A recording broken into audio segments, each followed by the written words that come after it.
Sa'yo, I love you. Ikaw, I love you.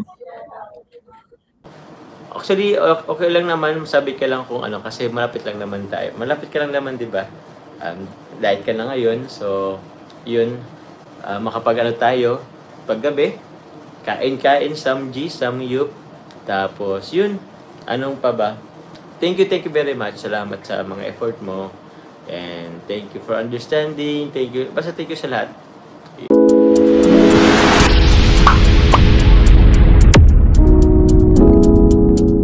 Hello mga kalingap! Welcome back to my YouTube channel, Kuya Nel po. And for today's video guys, ay pag-uusapan po natin yung mga nakaraang live po na ginawa ni Kalingap Jomar guys.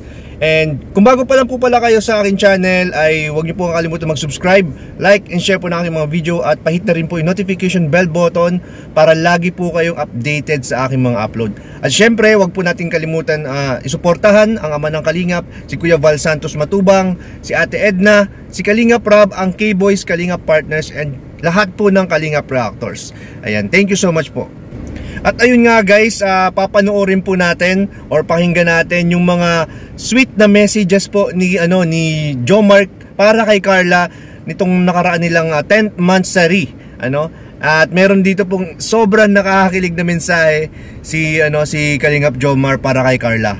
Eto guys, panoorin po natin. Message po pala.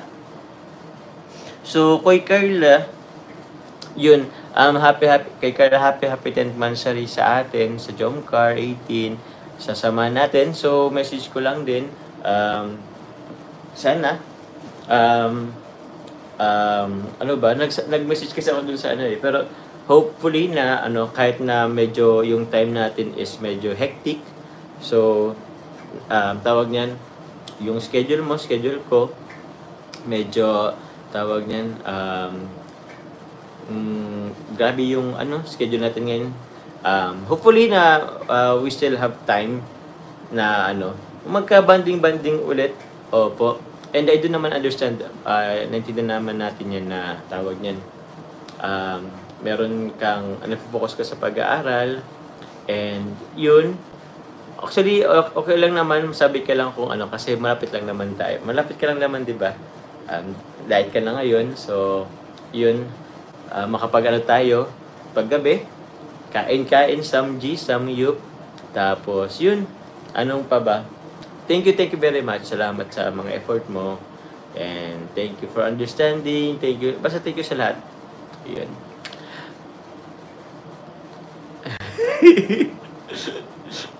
Yun, maraming salamat. Yun. Thank you very much. Love you all guys. Yan. Ano pa ba? Ayoko muna maging sweet. Ayoko muna maging sweet. Papa Jones, pagbigyan mo na kami, isang araw lang naman, mag-I love you kanya. Kanino po ba? Kanino po ba ako mag-I love you? Sa'yo? Kailangan ko ba mag-I love you sa'yo? Ha? Joke lang. Paano manligaw? Panoorin nyo na lang po yung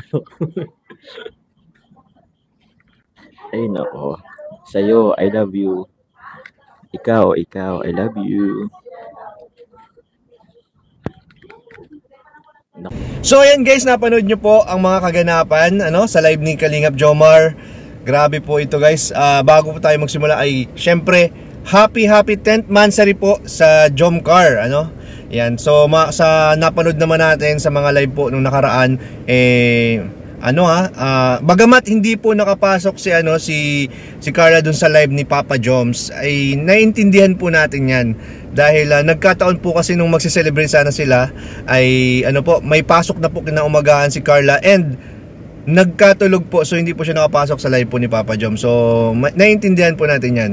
So ayan nga guys, back to topic tayo ngayon. Mapapakinggan nyo po dun si Kalingap Jomar guys na nag-I love you, Grabe, sobrang nakakilig ito guys. At talagang inuulit-ulit niya pa yung pagsabi ng I love you. Hindi lang niya sinasabi kay Carla kasi kumbaga nire-reserve niya yung mga ganong scene sana sa mga serye. Kaya po kumbaga pag nag-I love you si Jomar, hindi niya masabi ng directly or direkta kay Carla. Kaya kumbaga ano lang, kumbaga mga pahapyaw lang yung mga I love you niya. Kasi syempre kumbaga mas nagfo-focus po ngayon ang Jomcar sa sa serie nila compared sa sa mga live sa sa pagpapakilig sa live. At sinabi rin po pala dito ni Kalingap Jomar na naiintindihan niya si Carla at ganoon din naman si Carla sa kanya, kasi nagkakataon po talaga na sobrang po ng nila, oras nila, yung napaka-hectic po ng oras nila. Kumbaga marami silang pinagkakabisihan sa mga panahong ito. Sana maintindihan po natin as supporter, as a fan, sana maintindihan po natin. Huwag po tayong maging toxic sa kanilang dalawa. Suportahan lang po natin yung Jomcar. Pero si Carla at si Jomar po ay sinabi nga dyan ni Jomar na meron po silang understanding ni Carla. So wag po tayong mag-alala kung halimbawa ganun nga po, hindi po makapasok si Carla sa live ni Jomar or minsan hindi po sila nagkikita. Ang isipin na lang po natin, meron po silang deep understanding with each other. And sabi naman po dyan ni Jomar, pag talagang pag medyo nakaluag-luag na yung oras nila, sabi naman niya dyan, madalas naman silang kakain sa labas, magpo-focus na sila dun sa isa't isa. Kagaya nga niyang paggabi daw magdi-dinner sila, magsasamgyup, so yun na lang abangan natin guys sa susunod. So wag lang tayo sana maging demanding sa kanila. Sana kung ano lang ginagawa nila, suportahan po natin. Yan. At bago nga po pala tayo magtapos guys, ay gusto ko po kayong inform na nakauwi na po or nakabalik na po dito sa Daet si Papa Joms.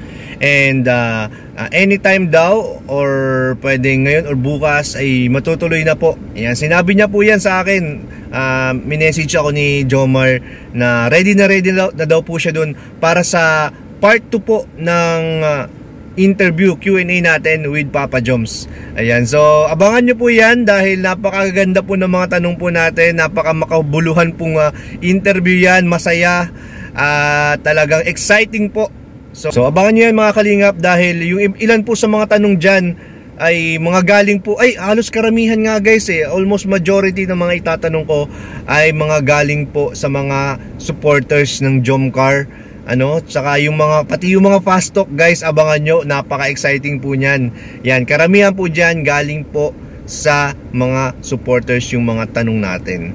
Ayan, so magugustuhan nyo tong vlog na to. And sabi ni Kalingap Jomar, malapit na daw yung matuloy, since nandito na raw siya sa Daet. And nagtatanong na rin siya kung kailan na daw matutuloy yung dinner po ng with KRSR. Kasi alam niya na yan bago pa siya umalis, na-inform na namin siya. So ngayon po siya na rin mismo yung nagfa-follow up. Grabe po ang suporta. Kahit na po si Jomar po, kahit po ganyan na napaka-busy pong tao, may mga beneficiary, may pinapabahayan, may serye, 'di ba? Hindi pa rin niya po nakakalimutan yung mga kasamahan niya.